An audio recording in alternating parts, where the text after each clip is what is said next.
When you receive your kids' curriculum for the upcoming school year, those boxes should contain a few things for you too.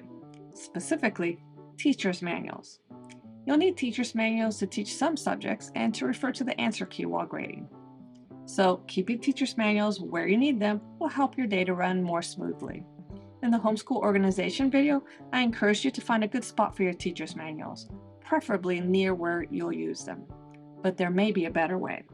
We'll get to that in a minute, because first we need to talk about the other information that you'll want easy access to. Do your local homeschool laws require you to track attendance? Then you'll need an attendance register. How about daily lesson plans, grades, a weekly student log, book lists, timetables and calendars and notes? You'll need an easy way to keep all of your worksheets and information and answer keys organized and within easy reach. I'm Leslie Maddox, an engineer turned homeschool mom, and I want to help you customize your homeschool. In the last Homeschool Plan Decoded video, we talked about how to organize your digital files. Let's continue customizing your homeschool by setting up a teacher reference system. We'll look at two options, a physical teacher binder and a digital reference system. Let's start off with a physical teacher binder. You'll need two main sections for your binder, one for organizational worksheets and another for important portions of your teacher's manuals. Your organizational worksheets may include attendance charts, lesson plans, reading logs, grade trackers, and any other materials you may need to reference regularly during the homeschool day. The Homeschool Planning Decoded Starter Kit does contain worksheets for all of those items and more. You can find a link to the starter kit below. But it's with the teacher's manuals that things get interesting. Remember when I said that there may be a better way to reference teacher's manuals?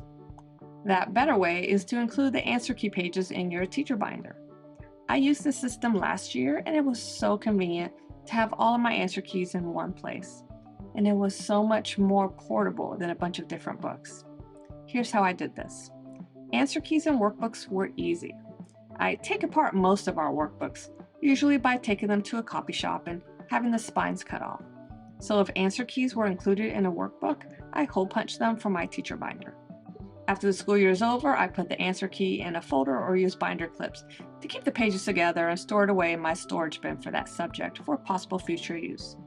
But how about those answer keys that are nicely bound teacher's manuals? That's a different story because I personally don't like the idea of taking my nice hardback teacher's manuals apart. You could go about this in a couple of different ways. The first thing to try is to get the digital version of the teacher's manual if there is one. That way you can just print out the pages that you need for your teacher's binder. Unfortunately, some companies have been a little slow about providing digital versions of their products. So in those cases, I use an app called TurboScan on my phone to create PDFs of select portions of physical teacher's manuals, like particular pages or answer keys. With TurboScan, you take pictures of written material to create a document and then export the PDF. If it's just an answer key, it doesn't take long at all. Those PDFs are for my personal use and not distribution, so I feel okay about it, but be sure to check copyright restrictions so that you remain compliant legally. You could use a copier to make copies of the answer keys, but sometimes it's really frustrating to get pages to lay flat, so I find the TurboScan method to be much easier. Even though you're including just answer keys and maybe a few other pages in your teacher binder, if you have several kids, the pages add up fast. So you may need a large binder, like a 2-inch binder. You can divide the binder up into sections for each of your kids and then subdivide each section into a section for each subject. I ended up going the other way around. I divided the binder up into a section for each subject and then subdivided each subject for each of my kids. The key is to get what you need to quickly. I'll be honest with you about this system. While it was really convenient to have most of my answer keys in one binder, it was big and heavy. And I only have 3 kids. I can't imagine trying the system with more than 3 kids. So this year, I decided to go with the digital teacher reference system. With a digital teacher reference system, you can use a note-taking app like NoteShelf or GoodNotes for electronic teacher's manuals. I simply purchase the electronic version of the teacher's manual, if there is one, and import it into the teacher manual folder I created in my note-taking app. Or I import the PDF I created with TurboScan. Remember that you can access your GoodNotes and NoteShelf documents on other devices.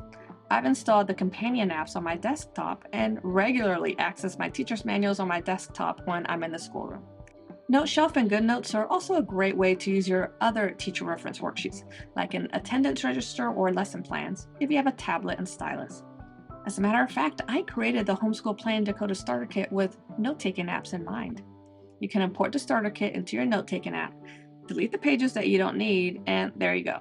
You have one place to go to for any information that you reference daily or weekly. If you need any of that information for documentation, like attendance registers, simply export the document at the end of the academic year. The one thing I didn't like about using note-taking apps was writing on my iPad with the Apple Pencil. I just didn't like the feel of it. It felt weird. So to make writing on my iPad more pleasant and more like writing in a notebook, I purchased a screen protector that gives a paper-like feel when I'm writing. I'll include a link to that below as well. I've been absolutely loving this digital teacher reference system and plan to continue using it. In the next Homeschool Plan Decoded video, we'll talk about how to keep track of and document what your kids read as part of their schoolwork. Remember that you can access all the videos that walk you through the steps of the Homeschool Plan Decoded method of customizing your homeschool right now at the link below. And happy organizing!